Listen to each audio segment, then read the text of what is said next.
విజయవాడ వరద బాధితులు కలవడం కోసం వచ్చానండి. వాళ్ళు త్వరగా నయం కోలుకోవాలని చెప్పి నేను అమ్మవారిని దర్శనం జరిగింది. సో అందరికీ బాగుండాలి, అందరికీ ఏ రకంగా సహాయపడగలను అందరికీ నేను సహాయం చేస్తానండి. అండ్ అలాగే 2021లో ఈ వృద్ధాశ్రమం ఇంకా అనాథాశ్రమం కట్టించానండి, అమ్మ ప్రేమ ఆదరణ సంస్థ అని.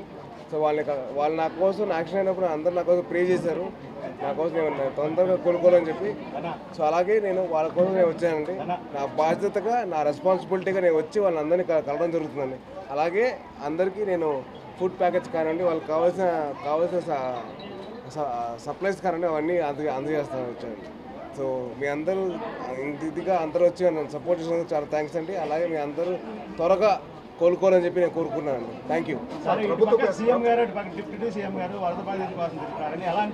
నాకు చాలా ఆనందంగా ఉంది, అంటే వాళ్ళ రెస్పాన్సిబిలిటీ వాళ్ళు నెరవేరుస్తున్నారు కదండి. సో చాలా గర్వంగా ఉందండి.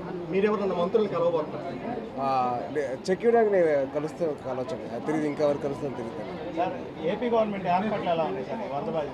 అన్ని సక్రమంగా ఉన్నాయి, ఎవరు అందరూ చాలా నయంగా త్వరగా కోలుకుంటున్నారు. సో అందరూ చాలా బాగుందండి.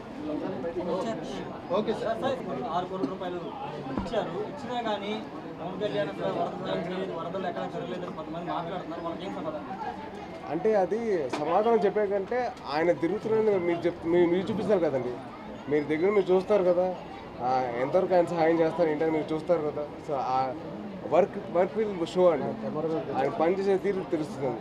అది చెప్తే అది మన పని మనం చెప్పుకోవడం ఏంటండి, అది జరగాలంతే, చేసుకుంటూ వెళ్ళిపోయి మనం. Okay sir, right.